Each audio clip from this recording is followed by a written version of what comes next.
Seja bem-vindo. Pronto para mais uma jornada ao desconhecido? Me encantaria saber de onde você está assistindo. Agora coloque os fones, apague as luzes e tente não deixar o medo tomar conta de você. Meu nome é Murilo e preciso contar sobre uma garota que conheci na faculdade. O nome dela era Bianca. Via ela sempre pelo campus, muito antes de tudo virar esse pesadelo que marcou minha vida para sempre. A gente tinha aqueles momentos de risadas, conversas jogadas fora, discussões bobas sobre filmes e música, coisas que talvez para os outros não valessem nada, mas para mim tinham muito peso. Me importava com ela mais do que deveria. E então, ele chegou. Marco. Barulhento, agressivo, como se precisasse mandar em tudo e em todos que estivessem ao redor dele. Ela sorria quando estava com ele, e de repente, meu estômago revirava como se alguém tivesse girado o quarto inteiro. Sabia que ela não estava segura. Não era só o fato dele ser violento, ele tinha um jeito de controlar Bianca sem que ela percebesse. Um empurrão aqui, uma palavra ruim ali, aquela mão firme demais no braço dela. As pessoas ignoravam isso, fingiam não ver, mas eu via. Não conseguia suportar. Queria me meter para tirar ela de lá, mas tinha que tomar muito cuidado. Um passo em falso e ele ia perceber minha presença, ia sacar tudo. Então fiquei de olho, quietinho, só vigiando de longe com muita cautela. Cada vez que ele ficava muito bruto, estava lá cuidando à distância. Me sentia um chato, um perseguidor. Talvez fosse mesmo, mas a verdade é que estava realmente preocupado com ela. Ela não dizia nada, mas dava para notar no olhar dela, naquele jeito de encolher os ombros quando ele chegava perto. Às vezes queria agir, às vezes tinha medo e odiava sentir esse medo mais do que qualquer coisa.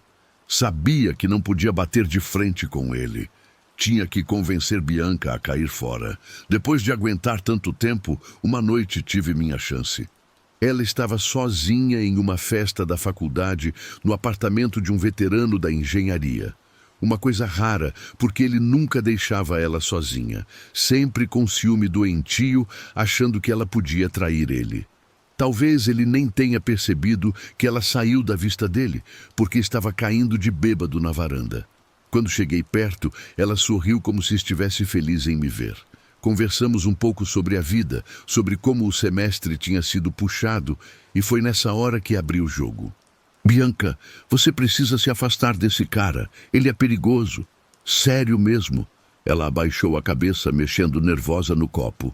Eu sei, Murilo, mas tenho medo. Ele já me ameaçou. Disse que se eu terminasse com ele, ia fazer eu me arrepender. O sangue gelou nas minhas veias. A gente pode pedir ajuda. Tem gente que pode. Não! Ela sussurrou com urgência. Você não conhece ele de verdade. Ele é capaz de qualquer coisa. Enquanto conversávamos, nem percebemos o que estava rolando atrás da gente. Ele tinha visto tudo e estava chegando devagar, calculando cada passo. Não parecia irritado no começo, só estava avaliando, observando, mas conseguia ver a raiva nos olhos dele. Estava furioso e não ia deixar barato. Olhei em volta esperando que alguém fizesse alguma coisa, mas ninguém se mexeu. Talvez por medo dele, talvez porque estavam todos bêbados demais para se importar. O fato é que estava sozinho nessa. Por um segundo, pensei que talvez ela tentasse ajudar. Talvez empurrasse ele ou chamasse alguém. Vi ela hesitar, mordendo o lábio de nervosa. Quis acreditar que ela faria algo, mas ela ficou paralisada, os olhos arregalados de medo. Naquele momento, entendi. Ela não estava com medo por mim. Estava com medo do que ele faria com ela se defendesse outro cara. Ela me olhou rapidinho, pedindo desculpas só com aquele olhar, antes dele chegar mais perto. Sabia que aquilo não ia ficar só no bate-boca. O primeiro soco dele acertou meu queixo antes que pudesse reagir. A dor veio na hora e meus joelhos dobraram, mal consegui ficar em pé. Reagi por instinto, batendo no ombro dele, mas ele nem sentiu. A mão dele pegou nas minhas costelas, apertando e batendo num ritmo que me fazia gemer de dor. Tentei continuar me mexendo, rodando em volta dele, desviando dos socos, batendo onde dava, mas estava na cara que ia perder. Machuquei a mão direita. Minhas costelas doíam demais, parecia que estavam pegando fogo, mas não parei. Tudo ficou meio embaçado em volta de mim. Algumas pessoas davam risada, outras gravavam com o celular, mas ninguém fez nada. Estava sozinho. Ele me agarrou pela camisa e me jogou contra a parede. A dor que atravessou minhas costas é algo que não dá para explicar. Mas do jeito que deu, escapei e me soltei. Depois peguei uma cadeira que estava ali e joguei nele. Ele foi para trás grunhindo, mas não parou. Marco veio para cima de mim feito um touro e me abaixei bem na hora, mas levei uma joelhada no estômago. Finalmente, um cara grande da educação física separou a gente com força. Marco foi para trás, ofegante, cansado. Mal ficava em pé, mas não baixei a guarda. A cara dele me dava medo de verdade. Aquele olhar, aquela raiva, me dizia que não tinha acabado ali. Ele foi embora sem falar nada, mas nem precisava. O jeito que me olhou já era a ameaça. Algumas noites depois, recebi uma mensagem no WhatsApp. Era do número de Bianca. Preciso falar com você. Me encontra no campus hoje à noite, perto do bloco de humanas. Por favor, é importante. Fiquei na dúvida, mas fui.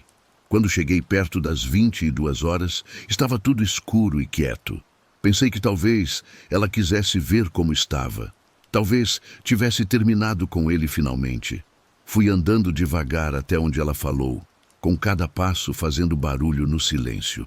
Então, alguém saiu do escuro. Não era ela. Marco saiu do meio das árvores parecendo uma assombração. Mas não era só ele. 2 amigos dele apareceram atrás e me cercaram, calmos, cheios de si. Não estava preparado para aquilo, lógico. O primeiro golpe me pegou na costela com força. Tropecei e mal levantei o braço para defender o próximo. Esses desgraçados me bateram como nunca apanhei na vida. Me chutaram no chão como se quisessem me matar, mas pararam antes de eu desmaiar. Quando estava no chão tentando puxar o ar, senti eles segurarem minhas mãos com força. Um deles vestia luvas. Percebi pelo toque frio da borracha. Depois senti algo gelado sendo pressionado na minha mão. Uma faca. Eles apertaram meus dedos em volta do cabo, forçando minhas digitais a ficarem marcadas. Quando tentei soltar, a lâmina cortou minha palma. Senti o sangue quente escorrendo. Pronto, ouvi Marco dizer. Agora você está ferrado. Saíram correndo antes que pudesse fazer qualquer coisa. Meu peito travou e senti o pânico tomando conta de mim. Como consegui?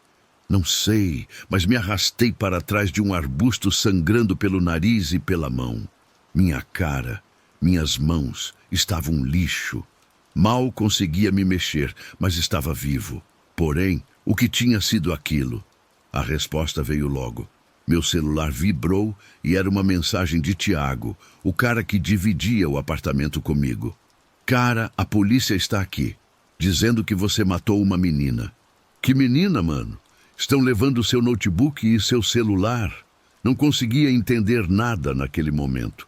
Estava muito machucado e zonzo para pensar direito. Bianca? Morta? Impossível.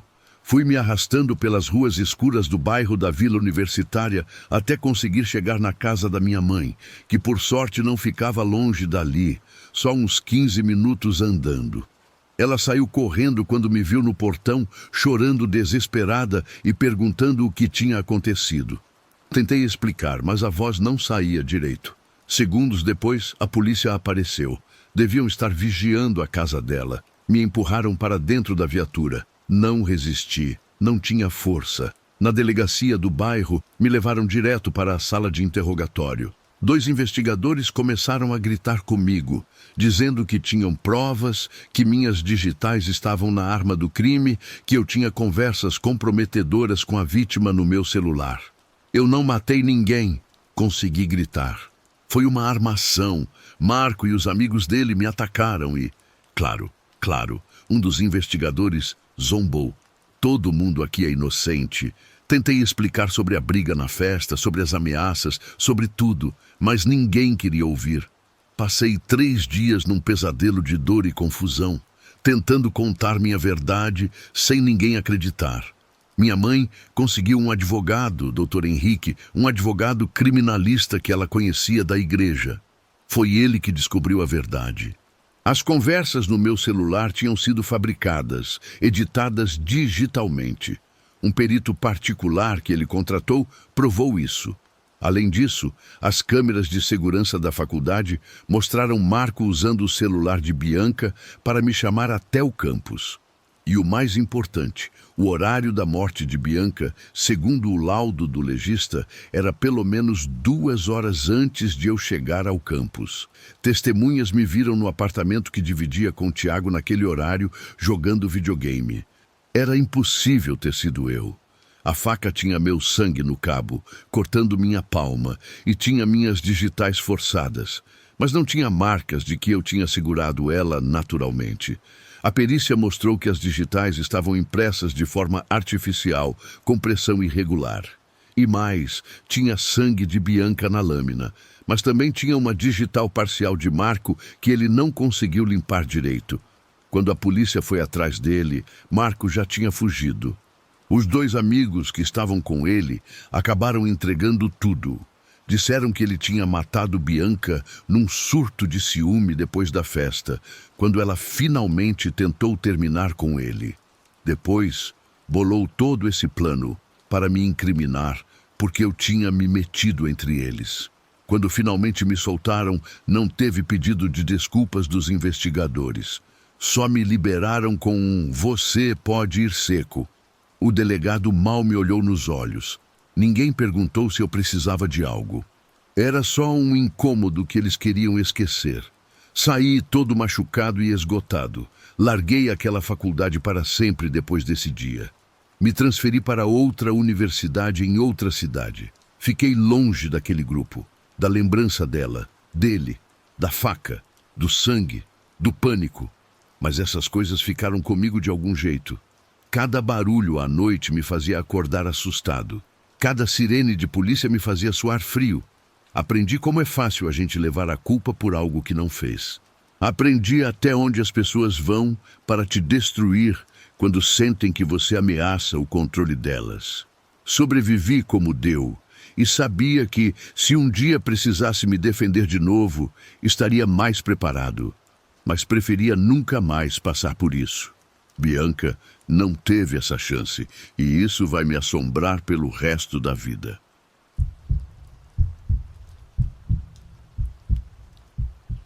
Tudo começou tem algumas semanas, quando minha irmã engatou um namoro com um rapaz e, olha, logo de cara parecia coisa de cinema. A sintonia deles era perfeita, mas não demorou para aquela sensação ruim de que ela estava sendo vigiada começar a me assombrar. O relacionamento ainda estava naquela fase de lua de mel, sabe? Aquela época em que o casal não para de trocar mensagens um segundo sequer. É verdade que às vezes isso era meio chato para quem estava perto, mas eu notava que até nas conversas deles aconteciam uns intervalos de silêncio que podiam durar horas. O bizarro é que, sem exceção, todo o silêncio acabava bem na hora em que minha irmã falava o nome dele em voz alta, ou quando chegava alguma notificação dele. No mesmo instante em que ela tocava no assunto, de alguma forma mágica, o garoto falava a ela. No começo, achei que fosse pura coincidência, coisa da minha cabeça, mas nas últimas 2 semanas, a situação seguiu um padrão muito óbvio. Abri o jogo com minha irmã sobre o que estava me preocupando e ela confessou que também já estava cismada, com uma pulga atrás da orelha.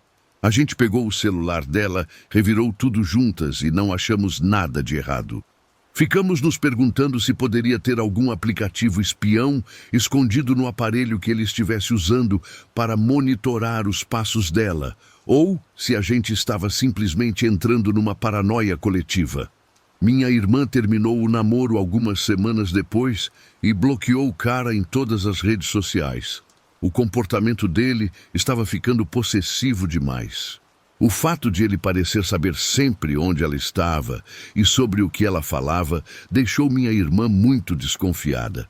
Então ela preferiu colocar um ponto final nessa história toda antes que piorasse. Ver minha irmã passar por isso foi como um soco no estômago, porque me fez lembrar de uma das minhas próprias experiências do passado.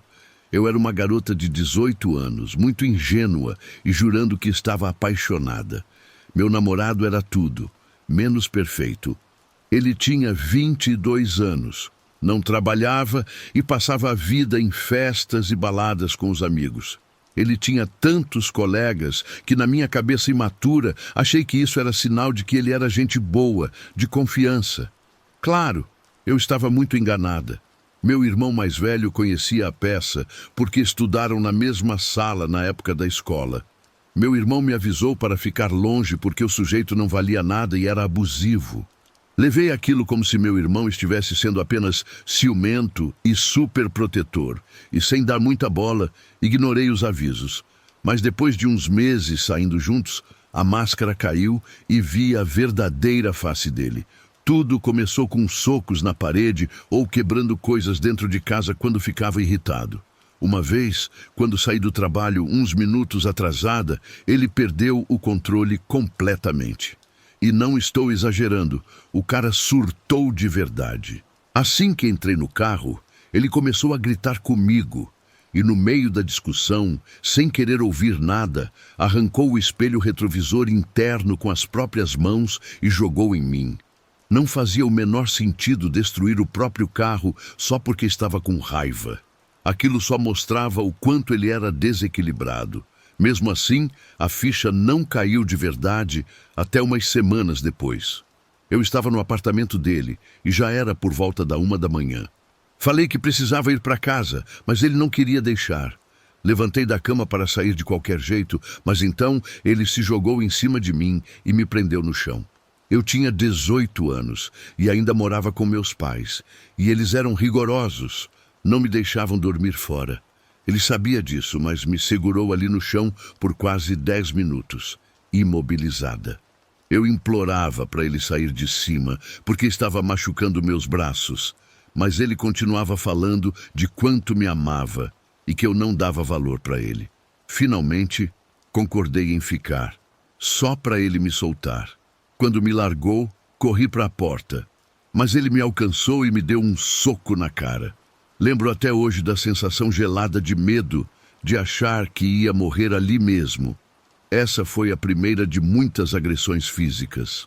Escrever isso me dá vergonha por ter aguentado aquilo, e por mais loucura que pareça, pouco depois dessa noite, me mudei para morar com ele.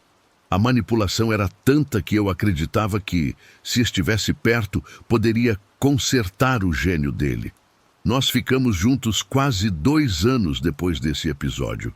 Eu vivia pisando em ovos na maior parte do relacionamento, com medo de dizer ou fazer algo errado perto dele.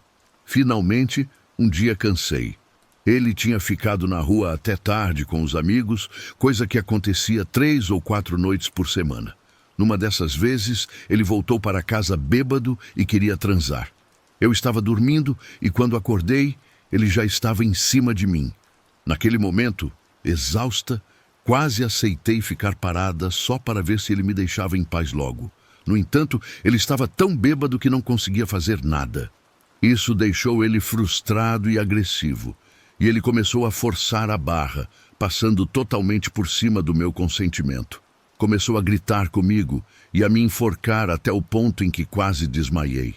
Eu tentava empurrar, mas ele me segurava com tanta força e brutalidade que acabou quebrando meu antebraço. Mesmo comigo gritando de dor, ele não parou. O pesadelo só acabou quando ele desmaiou de bêbado em cima de mim. Naquela noite, eu desabei.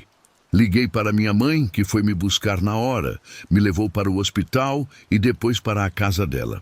Tomei a decisão de ir à delegacia, fazer um boletim de ocorrência e conseguir uma medida protetiva. Mas, na prática, aquilo não adiantou de muita coisa. Ele me ligava e mandava mensagens sem parar, numa quantidade assustadora. As ameaças variavam entre palavras de ódio e promessas vazias de que ia mudar. Depois de eu ignorar o sujeito por uns dias, ele apareceu na porta da casa dos meus pais. Meu irmão mais velho e meu pai saíram e ameaçaram moer ele de pancada se ele aparecesse lá de novo. Mas nem isso parou ele de imediato.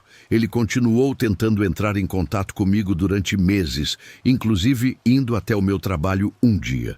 Na minha hora de almoço, quando cheguei no estacionamento, ele estava sentado dentro do meu carro. Até hoje não sei se ele tinha uma cópia da chave ou como fez isso. O susto foi tanto que corri de volta para dentro do prédio e liguei para o meu irmão. Mas quando ele chegou, o covarde já tinha ido embora. Ele continuou me perturbando durante meses depois daquilo. Com o tempo, as ligações foram diminuindo e ele seguiu a vida dele. Já se passaram quase 3 anos desde que tive notícias. Ouvi dizer que ele se casou com uma ex-namorada dele pouco tempo depois. Só desejo que ela esteja segura e que essa história não se repita com mais ninguém. E voltando ao começo, fico aliviada que minha irmã tenha tido a coragem de cortar o mal pela raiz, logo no início. Quem sobrevive a um relacionamento abusivo desenvolve um 6º sentido para o perigo. E aquele garoto não só acendeu um alerta em mim, ele fez a sirene inteira disparar dentro da minha cabeça.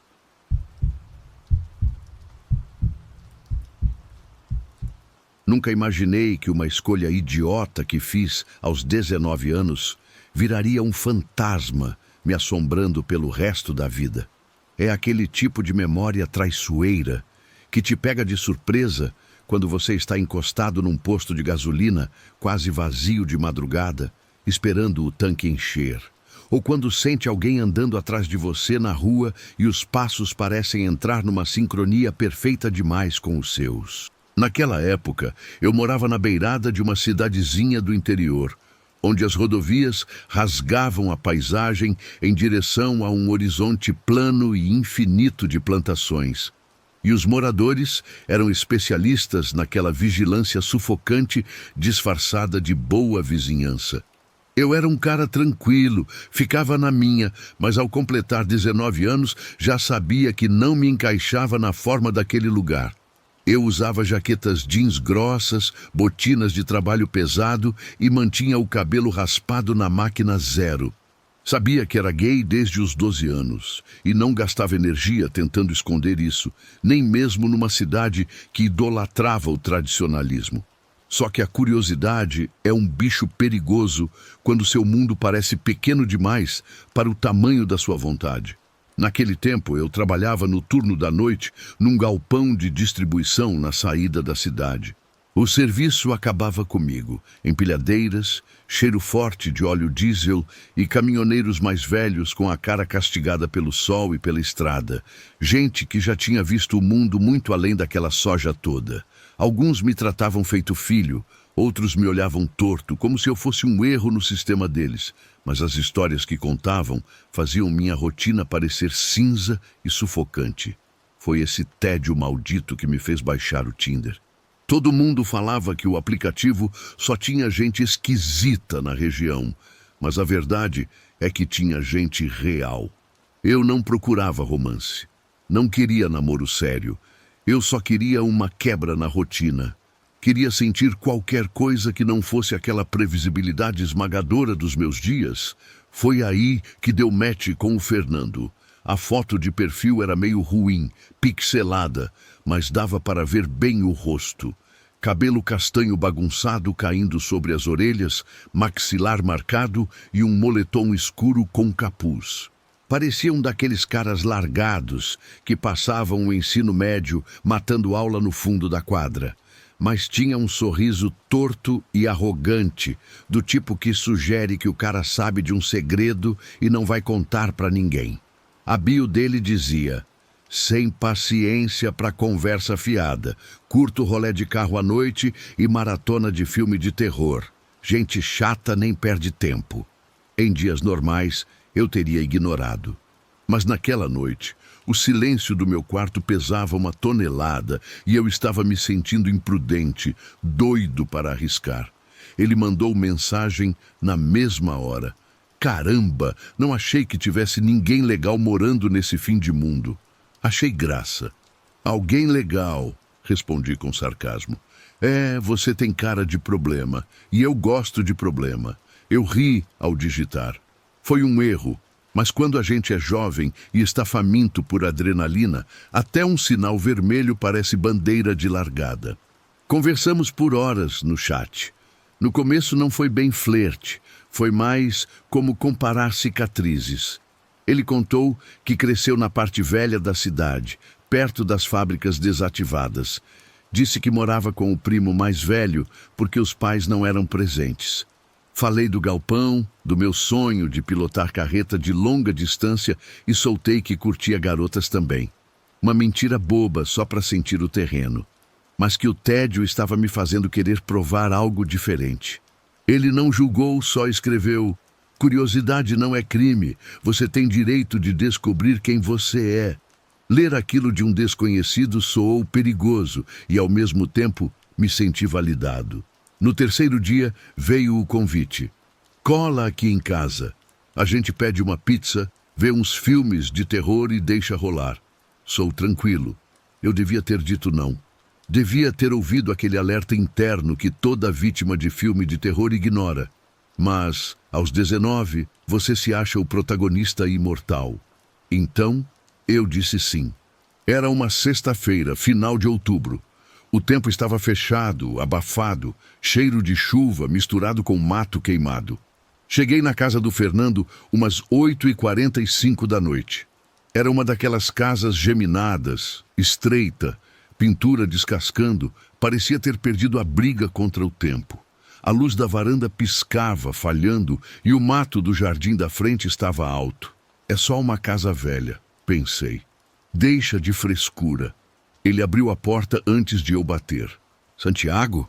Perguntou com aquele sorriso torto. Pessoalmente era igual ao perfil, talvez mais intenso.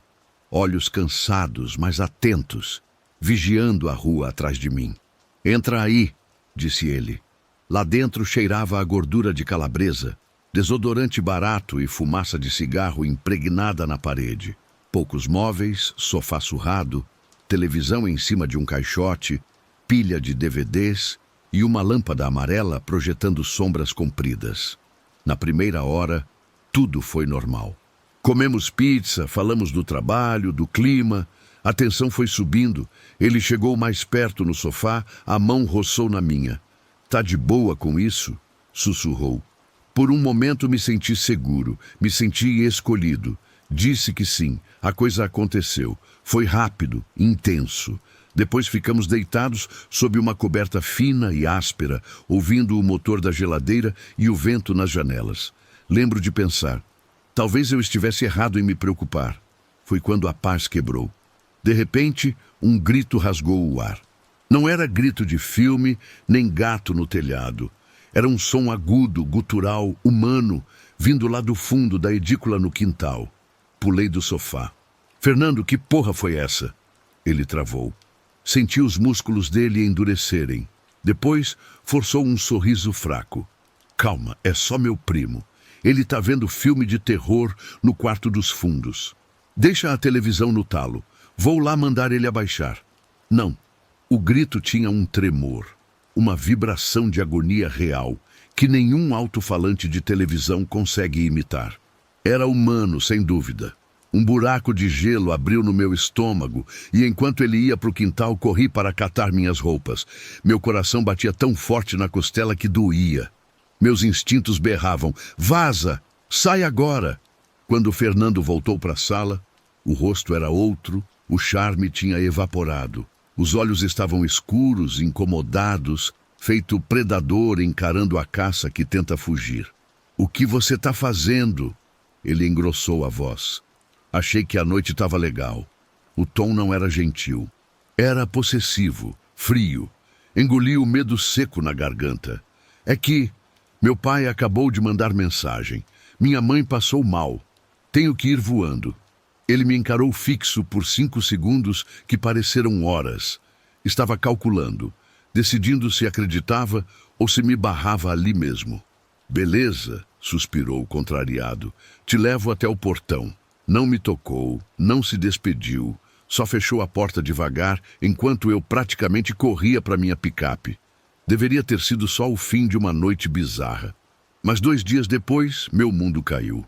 Estava na cozinha tomando café, rolando as notícias locais no celular, quando uma manchete me paralisou. Dupla é presa por sequestro e tortura em cativeiro no bairro industrial. Vi a foto da ficha policial. Era Fernando. O mesmo sorriso torto, agora fechado numa cara de ódio e cheio de hematomas.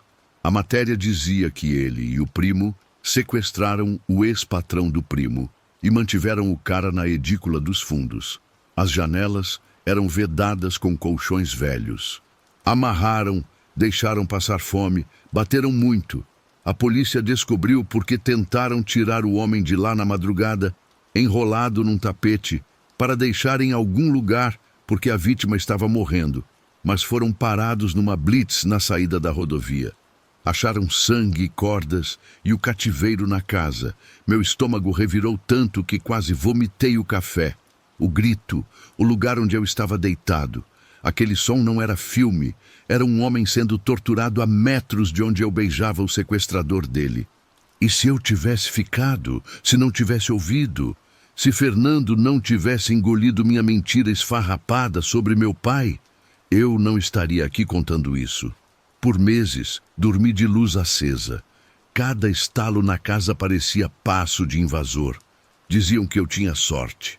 Mas sorte parece algo sujo quando você percebe que teve intimidade com um monstro.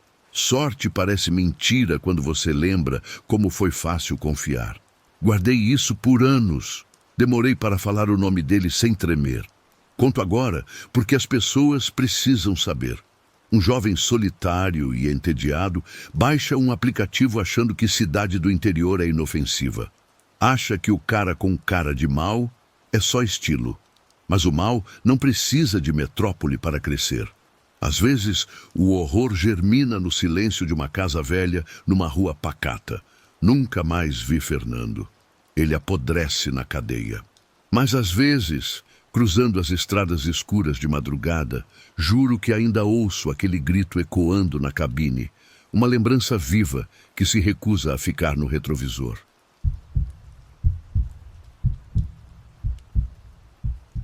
Nunca imaginei que a solidão pudesse cavar um buraco tão fundo dentro de alguém, até aquele inverno em que completei 34 anos.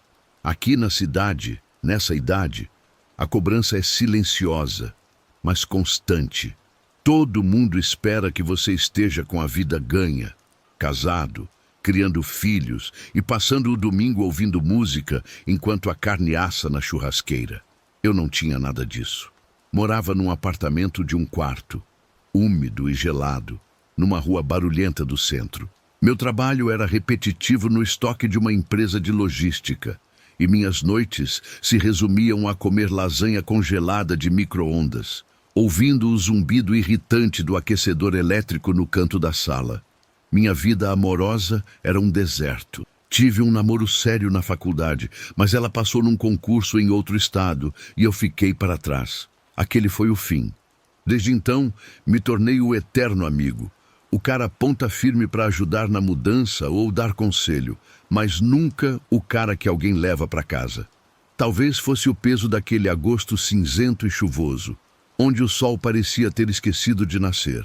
Ou talvez fosse só o silêncio insuportável do apartamento, mas acabei cedendo à pilha dos meus amigos. Numa terça-feira gelada, criei um perfil no Tinder. Fiquei horas deslizando o dedo pela tela, descrente, até que o perfil dela apareceu. Luna, 29 anos. Morava na região central. Dizia gostar de botecos simples, trilhas e música ao vivo. A foto me fez parar. Cabelo escuro, meio bagunçado nos ombros e olhos castanhos que pareciam quentes e espertos. Usava uma jaqueta jeans e tinha um sorriso que parecia simpático, nada daquelas poses forçadas de influenciadora. Mandei mensagem sem esperar muito. Oi, finalmente um perfil que parece de verdade por aqui. Espero que esteja sobrevivendo a esse frio. A resposta veio rápido. E tudo verdade, infelizmente. Só tentando não congelar nesse tempo feio. Como tá a sua noite? Foi assim que começou. Por 3 dias a gente não saiu do celular. Eram áudios de 2 minutos e conversas até as 2 da manhã no WhatsApp. Ela contou que veio do interior buscando um recomeço longe do caos. Eu falei da minha rotina parada no estoque e da vontade de viver algo diferente. Ela ouvia, lembrava dos detalhes e me fazia sentir que eu existia. Na sexta-feira, ela sugeriu o encontro. Vamos tomar alguma coisa. Tem um barzinho tranquilo perto do centro. Logo depois veio o aviso que eu deveria ter levado a sério. Ah, uma coisa meio aleatória. Meu primo está me visitando, chegou de viagem agora e não conhece nada. Ele é gente boa. Se importa se ele for com a gente? Um sinal de alerta tocou lá no fundo. Segurar vela no meu próprio encontro era estranho, mas eu não queria parecer inseguro ou chato. Então topei. A noite do encontro chegou com uma chuva pesada, daquelas que alagam as esquinas e deixam a cidade deserta. Estacionei e caminhei até o bar, soltando fumaça pela boca. Luna estava esperando na entrada, protegida da chuva. Pessoalmente, era ainda mais bonita, enrolada num casaco de lã. Mas ao lado dela estava um sujeito que parecia um armário. O cara devia ter quase 2 metros, boné enterrado na cabeça, barba grossa e ombros que esticavam o tecido da jaqueta. Oi, você deve ser o Marcos, disse Luna sorrindo. Sou eu, prazer te conhecer, consegui dizer, lutando contra o instinto de dar meia volta. Esse é meu primo, o Carlos. Carlos só fez um movimento curto com a cabeça. E aí? A voz era um trovão rouco, zero simpatia. Ele me escaneou de cima a baixo, como se eu fosse uma mercadoria numa prateleira. Entramos. O bar cheirava a cerveja choca e madeira úmida. Pegamos uma mesa apertada no canto. Luna do meu lado e Carlos na frente, bloqueando a passagem como um segurança de boate. Luna conduziu o papo. Ela era envolvente, ria das minhas piadas sem graça e tocava no meu braço o tempo todo. Carlos ficou mudo, encarando o nada ou me fuzilando com o olhar. A gente foi pro sítio mês passado, né, Carlos? Ela tentou incluir ele. Foi, ele resmungou. Que legal, tentei ser educado. Fica onde o sítio? No interior, ele cortou, seco. Pedi licença para ir ao banheiro. Precisava respirar longe daquele olhar pesado. Quando saí, senti os olhos dele nas minhas costas. Na volta, vi os dois inclinados, cochichando. Se afastaram rápido assim que me aproximei. Tá tudo bem? Luna perguntou, alisando minha mão. Você parece tenso. Só a semana que foi longa. Menti. Vamos pedir a saideira, ela sugeriu. Depois a gente vai. Eu devia ter dito não. Devia ter pedido um Uber e sumido dali. Em vez disso, concordei. A terceira cerveja desceu com um gosto diferente, mais doce, mais encorpada no final. 5 minutos depois, o bar começou a girar em câmera lenta. O som ambiente virou um zumbido abafado, como se eu estivesse debaixo d'água. Meus braços pesavam 1 tonelada. Acho que tem algo errado, gaguejei, a língua dormente. Não é nada, Marcos. A voz da Luna ecoou, parecendo vir de muito longe. Relaxa, é só cansaço. Então a máscara caiu. Carlos, pega ele. Tá apagando? Ela disse com uma voz fria e profissional. Não, tentei reagir, mas a escuridão me engoliu. Acordei com o barulho de pneus chiando no asfalto molhado e um cheiro forte de gasolina misturado com cigarro. Minha cabeça latejava como se tivesse levado uma marretada. Abri os olhos com dificuldade. Estava no banco de trás de um carro em movimento. Lá fora, breu total. O pânico explodiu quando tentei mexer as mãos. Meus pulsos estavam travados, com lacres de plástico para trás das costas, e uma fita adesiva tapava minha boca. Eu tinha sido sequestrado. No banco da frente, Luna e Carlos discutiam, sem perceber que eu tinha acordado. O cara pesa mais do que parece, Carlos reclamou. Para de chorar. A gente precisa dele, Luna retrucou. A garota doce do bar tinha sumido. É bom a gente conseguir sacar tudo. Sacar. Meu sangue gelou. Eles iam limpar minha conta e depois se livrar de mim. Dirige, Carlos rosnou. Quanto tempo dura esse remédio? Umas 2 horas, a menos que ele tente reagir. Eu precisava reagir. Forcei a respiração pelo nariz, obrigando a adrenalina a limpar a névoa química do meu cérebro.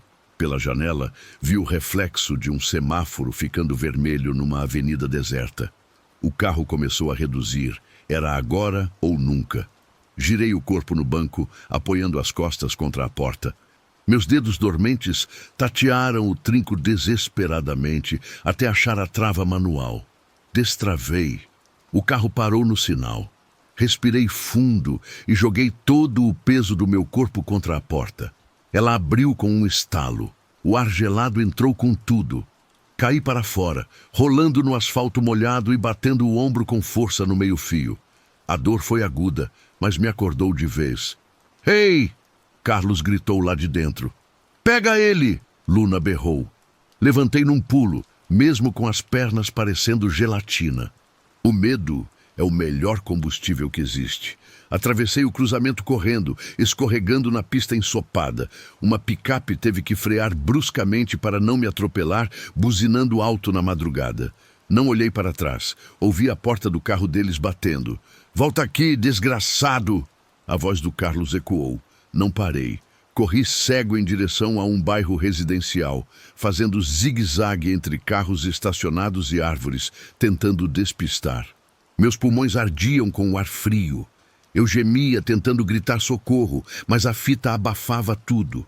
Finalmente, um carro diminuiu a velocidade ao me ver cambaleando na calçada. Uma mulher no volante arregalou os olhos, apavorada com a cena. Moço, meu Deus! Corri para a luz do farol e virei de costas para mostrar os punhos amarrados. Ela entendeu na hora. Destravou a porta.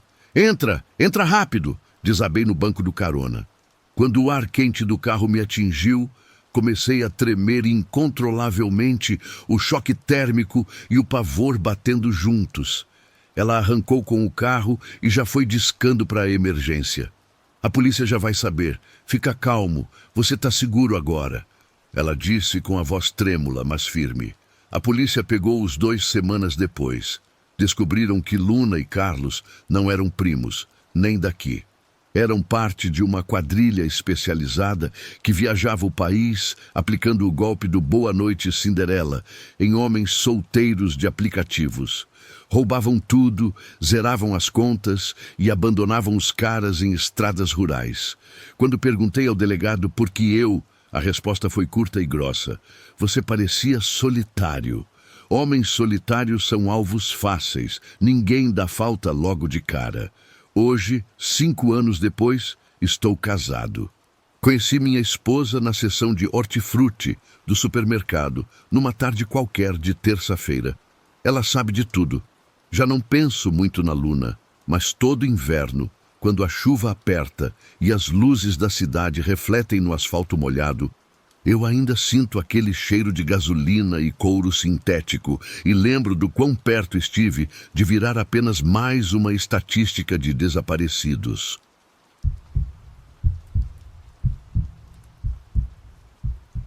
Nunca imaginei que sobreviver fosse custar pedaços de quem eu sou. Aos 20 anos, a gente tem essa mania de achar que sabe de tudo, que segura o mundo nas costas, mas a fome ensina a humildade de um jeito muito rápido e cruel.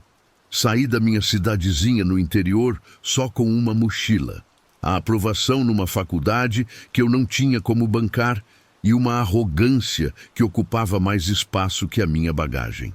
Minha mãe avisou. A capital engole menina feito você sem nem mastigar.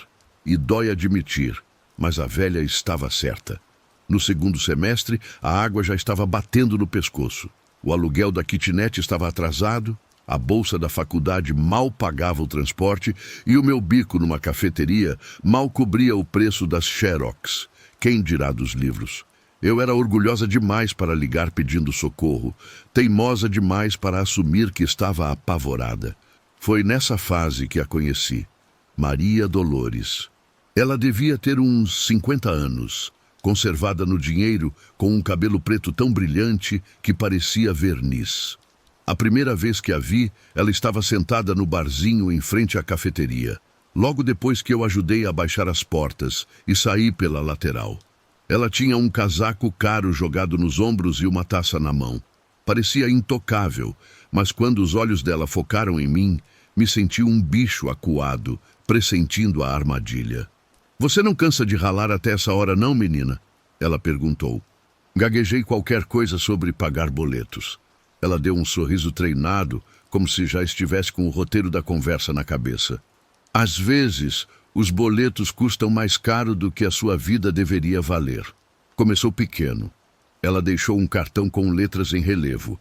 Instituto Cultural Dolores. Na semana seguinte, apareceu de novo, perguntando se eu aceitava jantar.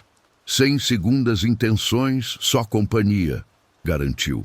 Eu devia ter corrido, mas quando te oferecem um rodízio numa churrascaria nobre e sua dieta tem sido basicamente miojo há semanas, não é tentação, é sobrevivência.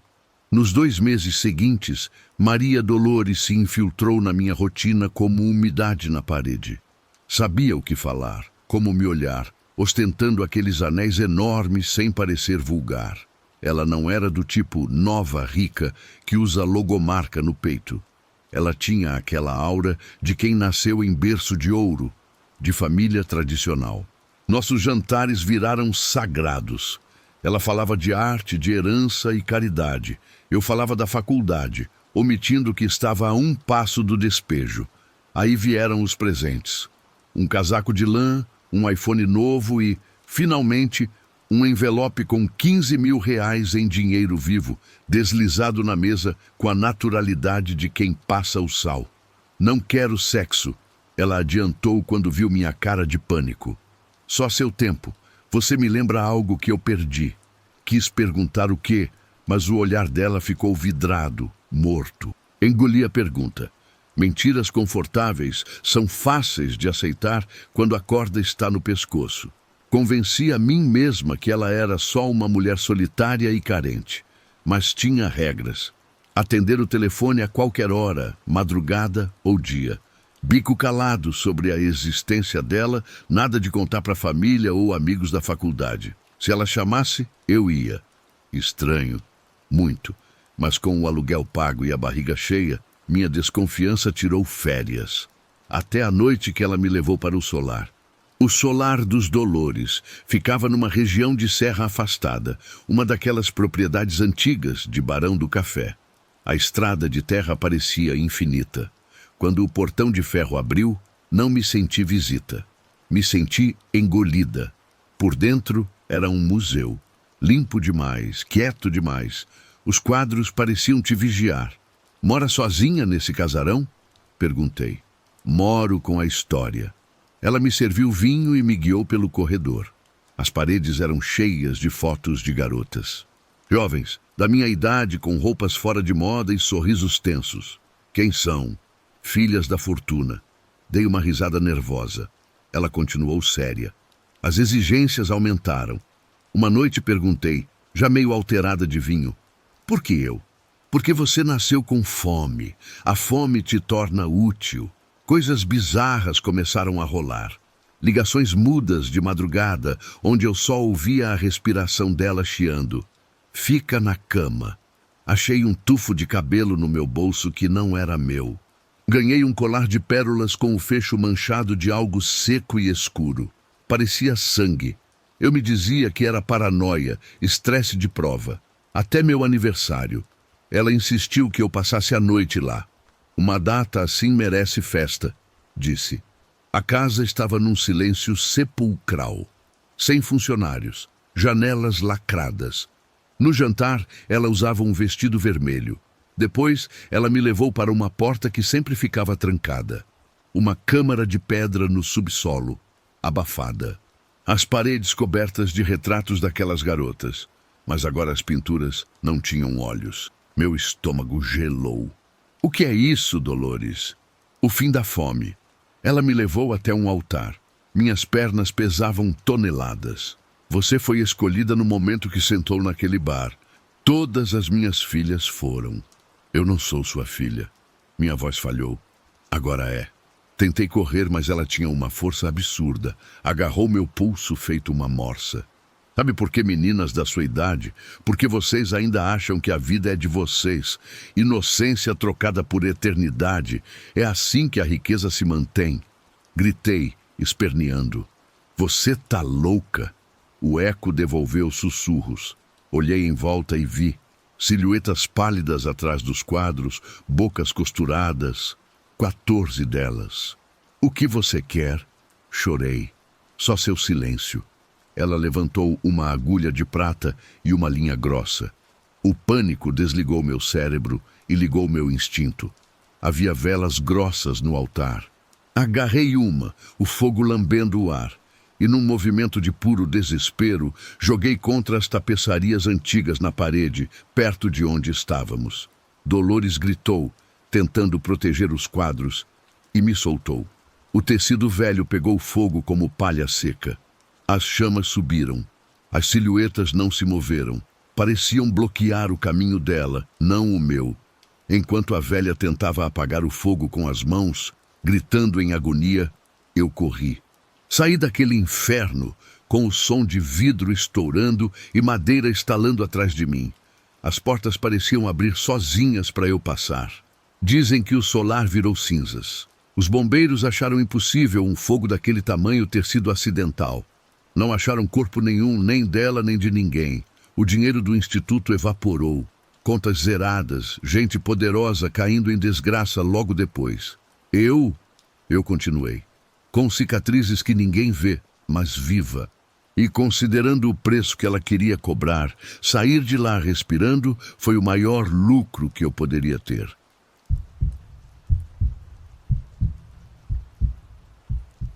Faz um tempo que vivi uma situação realmente estranha e perturbadora que até hoje não sai da minha cabeça. Quando me mudei para uma cidade que eu não conhecia e onde não tinha nenhum conhecido, resolvi testar alguns aplicativos de encontros para ver como eram as coisas por aqui. Depois de algumas conversas no Tinder, encontrei uma garota que parecia ser bem do estilo hippie, bem artística e desligada do convencional. Ela parecia ser dessas pessoas que se deixam levar pela vibe, sabe? Tivemos algumas conversas e finalmente combinamos de nos encontrar para tomar alguma coisa. Fui buscar ela na casa dela. Ela saiu até a porta, me cumprimentou com um abraço e tudo parecia normal. Combinamos de ir para um bar que ela tinha mencionado, um que ficava aqui perto. O primeiro sinal de que algo não estava certo foi justamente quando cheguei no meu carro. Ela me seguiu até a porta do motorista e, ao invés de entrar no carro, ficou lá parada me olhando. Fiquei alguns segundos sem reação, sem entender, e perguntei se ela ia entrar. Então ela sorriu e disse, claro, adoraria. Naquele momento pensei que talvez ela fumasse alguma coisa e estava mais relaxada e meio lenta, então não dei muita importância. Dirigindo para o bar, ela mantinha uma conversa numa voz baixíssima, quase sussurrando. Eu tinha uma dificuldade enorme para entender o que ela dizia. Então tive que pedir para ela repetir várias vezes, porque eu nem conseguia entender a frase inteira de uma vez só. Chegamos ao bar. E para evitar qualquer problema, escolhi um lugar no fundo, longe da maior parte das pessoas, para que pudéssemos conversar tranquilos, sem incomodar ninguém e para poder escutar bem. A conversa foi normal. Na verdade, passamos um bom tempo conversando sobre coisas sem importância e rindo um pouco. Ela mencionou que fumava maconha recreativamente e que também usava cogumelos e substâncias alucinógenas de vez em quando, mas não era algo que me interessasse muito, então não dei muita importância. Para mim, pelo menos, parecia que ela estava meio chapada e isso podia explicar seus comportamentos estranhos. Eu tinha tomado umas bebidas e estava ficando meio atrapalhado, então quem sabe se estava pensando com clareza. Perguntei se ela queria ir para minha casa depois de terminar no bar e ela aceitou sem problema. Quando chegamos, continuamos tomando umas bebidas e foi então que ela começou a falar das joias dela. É aí que a história fica estranha. Me disse que essas joias eram o grande segredo dela e que a definiam. Perguntei por quê e ela soltou que era Olga, que nunca a mataram na Rússia e que essas joias eram a conexão dela com o passado. Naquele momento, com toda a bebedeira, não conseguia levar muito a sério. Respondi citando um pouco de história e perguntei o que tinha de verdade nisso. Mas ela ficou furiosa e começou a gritar como louca, dizendo que eu não respeitava os ancestrais dela e que isso era uma falta de respeito. Depois, em silêncio, se aproximou de mim na ponta dos pés e de repente me agarrou pelo pescoço. Fiquei muito surpreso com a força que ela tinha. Estava tão bêbado que não consegui reagir imediatamente. As mãos dela estavam firmes na minha garganta, mas antes que eu pudesse fazer alguma coisa, ela aproximou o rosto do meu e bem séria me disse: "Sou uma xamã e vou te amaldiçoar. Meus ancestrais destruíram muitas pessoas e você não respeita isso. Você é um opressor e será castigado." Naquele momento, fiquei meio em choque, sem saber o que dizer ou como reagir. Só sabia que as mãos dela estavam apertando meu pescoço e o ar estava começando a faltar.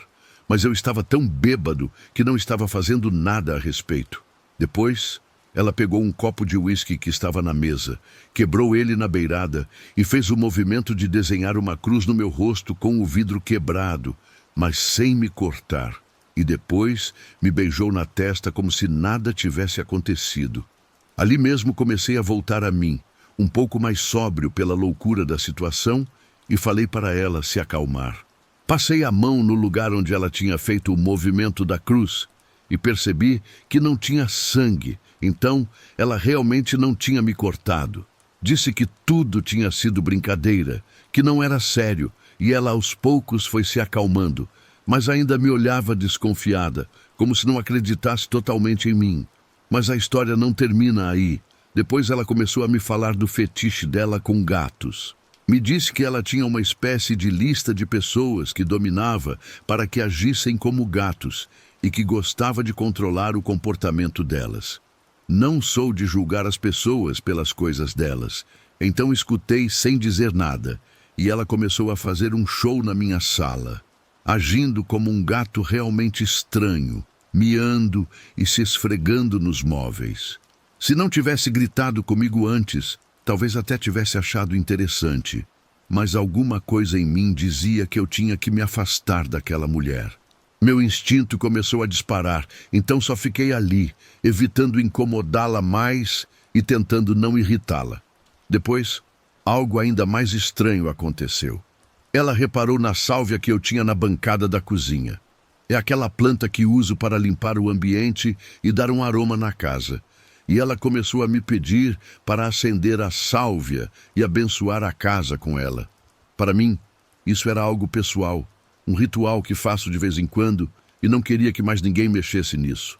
Disse que não podia acender, que isso era só para mim e do meu jeito, mas ela ficou completamente irritada, começou a dizer que eu era um ser horrível e gritou em toda a casa.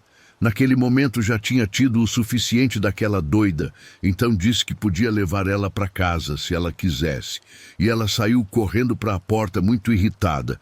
Quando saí atrás dela, começou a gritar que eu era um cara horrível e que deveria morrer.